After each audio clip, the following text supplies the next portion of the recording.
যেটা learned amicus curiae আমাকে যেটা বলেছিলেন, হুম। আমি সেই মতো প্রচেষ্টা করেছিলাম। কারণ অ্যাকচুয়ালি ঘটনাটা হচ্ছে গিয়ে কি, যে আমি যদি ওয়ারেন্টার এগেনস্টে যদি রিভিশনে আসতে চাই, আমার সিআরআরই আসতে হবে 482-তে। এটা হচ্ছে প্রথম।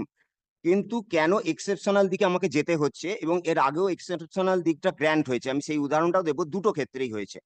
এখন প্রথম যেটা প্রচেষ্টা, আমার সার্টিফাইড কপি তুলে আমি সেটাকে কোয়াসিং এর জন্য বা স্টের জন্য যেতে পারবো। তা আমি সেই জন্য গেছি, এবং অনারেবল হাইকোর্টে জানানো হয়েছে, তারপর আমি গেছি, গিয়ে সার্টিফাইড কপির জন্য অ্যাপ্লিকেশন করেছি।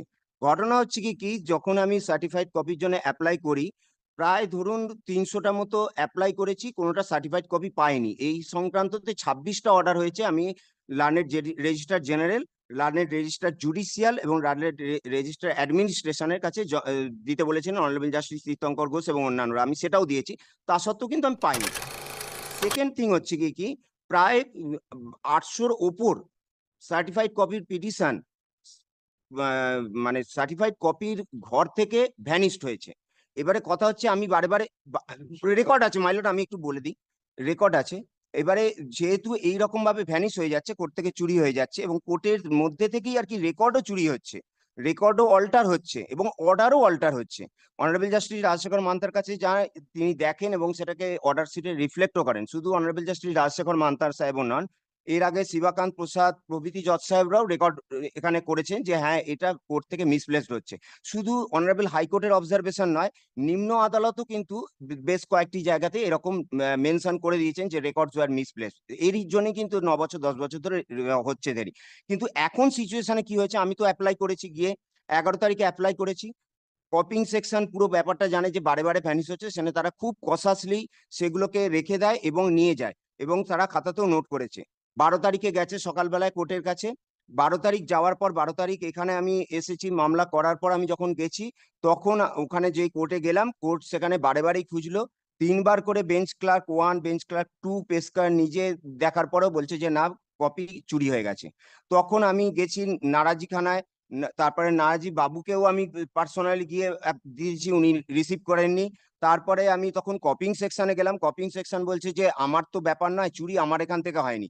ফলে কপিং ইনচার্জকেও আমি যখন এই ঘটনাগুলো আগে জানিয়েছিলাম, লার্নেড ফোর্থ জেম কোর্ট, যিনি চার্জে আছেন, তিনিও বলছেন এইটা যেহেতু আমার কাছ থেকে হয়নি, আমি এটা নিতে পারি না। তো সেদিনকে আমি রেমিডির জন্য সঙ্গে সঙ্গে লার্নেড এসিজেম কোর্টে যাই।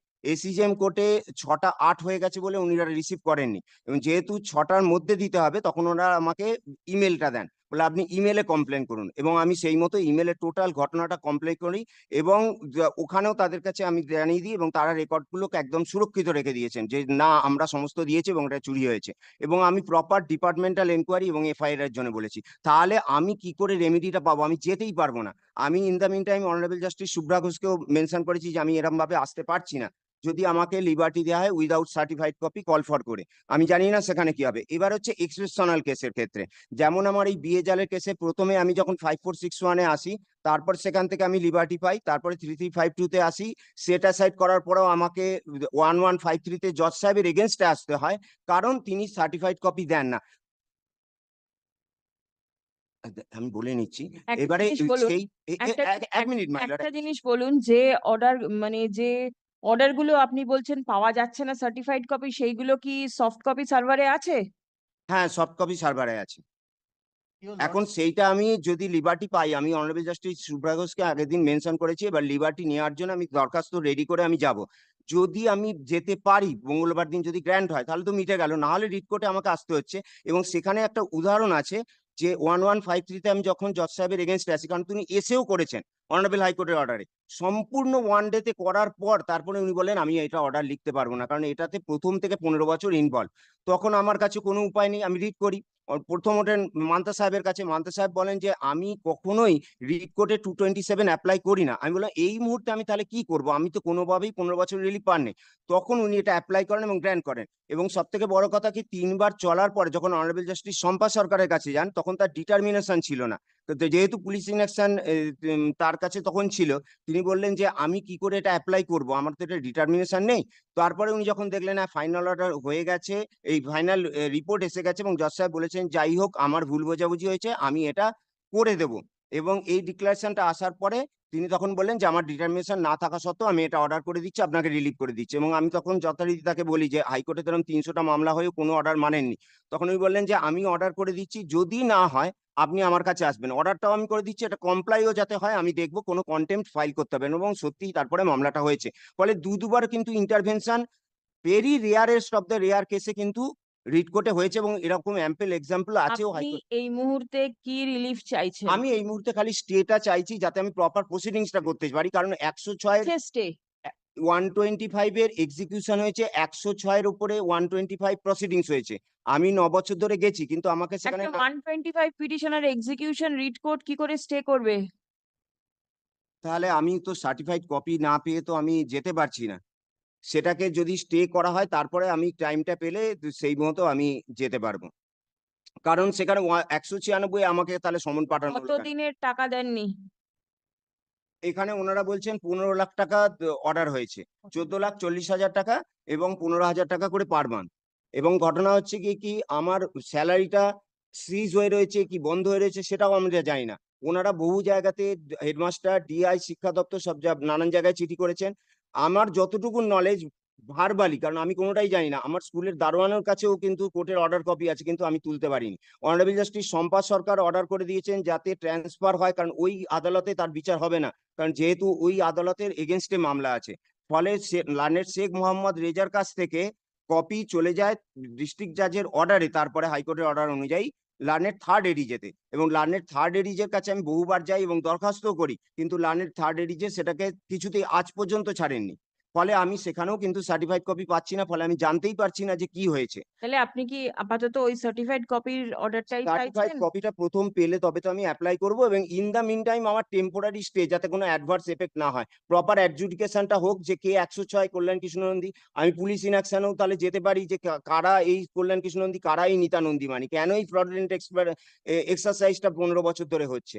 ফলে আমার এই টাইম বিং এর জন্য যদি মনে হয় মাই লর্ড যে এখানে যেটা সাবমিশন হয়েছে পরপর 3টে ডেটে, যে salary was stop due to non payment, দুটো পরপর মিসলিডিং আছে। একটা হচ্ছে স্টপ, সেটা আমার কাছে প্রমাণ নেই, কিন্তু ভার্বালি আমি যতজন বডির কাছ থেকে শুনেছি সেটা হচ্ছে কি এটা স্টপ নয়, এটা সিজড হয়েছে এবং সিজড বাই ব্যাংক। এবং দ্বিতীয় যে আরেকটা জিনিস যেটা হচ্ছে ডিউ টু নন পেমেন্ট, কোনো নন পেমেন্ট নয়, এখানে একটা fourth certified copy honourable justice এই অনারেবল হাইকোর্টের WP 23024 এবং WP 1938 এবং WP 1940 অফ 2019-এর এই তিনটের ফোর্থ সার্টিফাইড কপি জমা পড়ে। Learned fourth SDPO certified copy মানে my শো lord, অর্ডার সার্ভারে আছে, ফোর্থ সার্টিফাইড আমি কপি সেটা আবার দেখিয়েছি, কোথেকে হচ্ছে? আমি সেটা No, দেখিয়েছি well, মাইলর, আমি so সেটা far this দেখিয়েছি। is concerned, what has happened, I examined in 2-3 matters. Hmm Some orders were passed, hmm uploaded, and there were certain changes. Hmm In the it was deleted, removed, and later on it was uploaded. In some of the matters, there were the allegations against the server maintaining agencies also. So they were NIOS. They were also made a party in some of the matters. However, Lordship, today, Lordship, this can be culminated in this way. He has two problems. One is he's unable to access the court. Because of non furnishing Because the of- certified copy. That is one. Yes Another is he, in the open court, says that he has been prevented to enter into the court right. in many of the times. তাই তো? হ্যাঁ আপনাকে ঢুকতে দিতে হ্যাঁ, গেলে বাধা দেওয়া হয়। বাধা দেয়া। That is his allegation, Lordship. Lordship, today, if your Lordship passes this order, I will not insist your Lordship to pass any interim order of stay. If your Lordship directs the court below, the administration of justice, to provide him the certified copy hmm in accordance with law, as per the procedure, hmm and also to ensure that he can go to the court and participate in the judicial proceeding. আপনি কি দরখাস্ত করেছেন certified হ্যাঁ, copy? আমি certified copy দরখাস্ত করেছি এবং রসিদ সেটা আছে? চুরি হয়েছে। সেইটাই আমি বলছি যে 11 রসিদ আছে? হ্যাঁ, রসিদও আছে। আমার বাড়িতে আমি সেটা কাস্টডিতে রেখে দিয়েছি। আজকে আমি বাড়িতে xerox কাস্টাডিতে রেখে বাড়িতে দিয়েছেন, রেখে এখানে দিয়েছি ফটোকপি আলমারির আছে? মধ্যে। হ্যাঁ, রসিদটা আছে। আমি ওনাদেরও বলেছি। এখানে ফটোকপি আছে, না, my lord ফটোকপিটা আমি জিজ্ঞেস আজকে করছি। নিয়ে আসিনি। ফটোকপিটা আমি পরের দিন অবশ্যই দাখিল করতে পারবো। He never can show this. He never can show this. My lord, আমি আন্ডারটেক দিচ্ছি, আমি পরের দিন দেখিয়ে দেবো। কারণ আমি এখানে অ্যাপ্লাই করেছি নম্বর। কবেকার order? Your Lordship, before Lordship, passing the- another problem, passing order. কবেকার অর্ডার চাইছেন? my lord, this is one problem commonly faced in the all courts, because there is no procedure for filing any formal applications. Normally, these are done through the clerks. Hmm. They give the money to the clerks Hmm. and they arrange it and they get it. No, but then there is a procedure for Of applying a formal But these certificate. are basically kept with the clerks. It's Yes. conventional practice. Right, but They he give- doesn't engage a doesn't clerk. have something He has the original copy. identical one. And he Yes. made this application. It refers to this. আপনি এটা জমা দিয়েছেন 11/9/24-এ? হ্যাঁ 11/9/24 11/9/24 তো দুদিন আগেই গেছে। হ্যাঁ 2 দিন আগেই গেছে, তারপরের দিনই চুরি হয়েছে। 12 তারিখে আমি গেছি, ওটা হয়েছে। 12 তারিখে আমি 6টার সময় সঙ্গে সঙ্গে বলেছি, ওরা রিসিভ করেনি, বলেছে আপনি সেই মতোই সাবমিশন করবেন, যে 6টা 8 হয়েছে আমি রিসিভ করিনি। আমি কমপ্লেনও তাই লিখেছি, সেইটাই রিসিভ সাবমিশন করছি। সব থেকে বড় কথা, আমার যে রাইটটা, আমার অ্যাডভোকেটকে ধরে ওরা মেরে বার করে দিচ্ছে। আমার জন্য বারে রেজলিউশন হয়েছে যে আমার হয়ে কোনো কিছু কেউ দাঁড়াতে পারবে না, এবং তার সাপেক্ষে যে প্রমাণটা, আমি বার্থ সেক্রেটারিকে বলি যে আপনি কি রিসিভ করবেন, উনি বলে হ্যাঁ রিসিভ করবো। সেদিনকে উনি কোর্টে ছিলেন, তো কোর্টে জজ সাহেব জিজ্ঞেস করছেন যে আপনি কোর্টে এসে মামলা চলাকালীন কেন দিচ্ছেন। তখন আমি বললাম যে উনি বলেছেন। তখন ওনাকে বললো আপনি বলেছেন, বললাম হ্যাঁ আসতে। তখন জজ সাহেব বললেন ঠিক আছে আপনি আগে নিয়ে নিন। তা আমি তখন বললাম তাহলে কি আমি কোর্টে জমা করতে পারি, উনি বললেন হ্যাঁ তাহলে কোর্টে আমার সামনেই হয়েছে, আপনি জমা করুন। ফলে সেই দরখাস্ত উইথ এফিডেভিট জমাও করা আছে। আপনি তো এই অর্ডারের ডেটটা কবে? অর্ডারের ডেটটা মাইলট হচ্ছে গিয়ে 17/8/2000। দেখে হ্যাঁ 17/8/2024 অর্ডারটা হয়েছে। দেখুন না। মুখস্থ আছে তো। ঠিক আছে, এখানে 17/8 অর্ডার লিখিনি আমি, এখানে খালি অ্যাপ্লিকেশনটা আছে। এবারে ঘটনা হচ্ছে, এখানে যখন সাবমিশন হয়েছিল তার পরের দিনকে 21 তারিখে সাবমিশন করলেন ওনারা যে এইরকম 15 লাখ টাকা অর্ডার হয়েছে। তখনও কিন্তু ইন্টারনেটে দেখাচ্ছে যে 7/5 এভিডেন্স।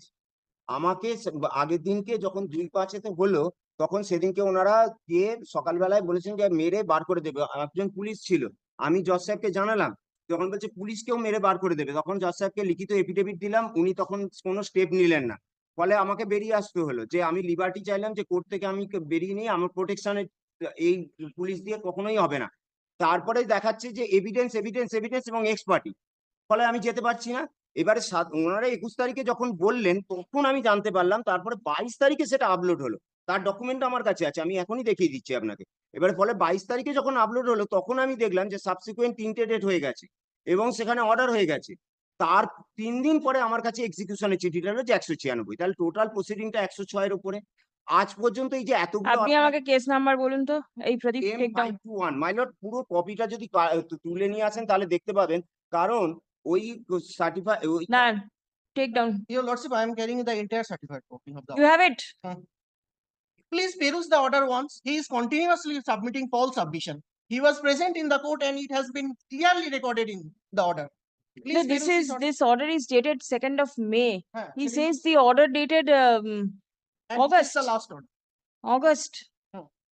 17/8/2000 কবেকার অর্ডার? একটা জেরক্স কপি চাইছে অ্যামিকাস কিউরিকে দে Date of the final order এই তো 17/8/24. 125. Hmm. The certified copy is here and it is, you keep the application inside your locker. Certified copy আমি পাইনি my lord.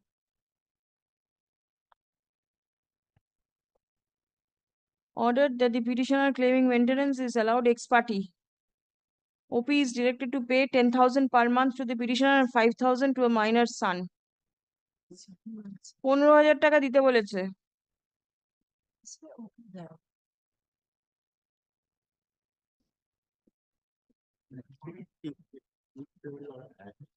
Your Lordship, my only humble prayer to peruse the 5th February order. 5th February order. February order. This order. Yes, Your Lordship. That one, you left hand. This That- is 2nd May's order. Second, Oh, second me. 2nd May's order. Please peruse the entire case record. was taken. This was obtained by them Yes, I- yes. I have applied that. in pursuance to their application. They made application, they get the copy, they got the copy, and if the petitioner makes application, he'll get copy. That should be the order. He can make application from through somebody else and get a copy. My lord কি Please ঘটনাটা peruse ঘটেছে the order. This is this problem. Enough has একান্ন been থেকে submitted by you. কথাটা Please একটু peruse the order. Please once. My only humble prayer. শুনুন, প্রতিটা order কিন্তু দিনের দিন আপলোড হয় না। আপলোড হতে একটু সময় দিতে হবে। ওখানে জজ সাহেবরা কতক্ষণ কাজ করে বলুন তো? আপনিই বললেন 6টা পর্যন্ত কোর্ট হচ্ছে। তারপর অর্ডার দেখবেন, সেটাকে সই করবে, তারপর আপলোড হবে, ইট টেক্স টাইম। আমাদের এখানে রোজের রোজ অর্ডার আপলোড হচ্ছে না, এক আধ দিন সময় লাগে।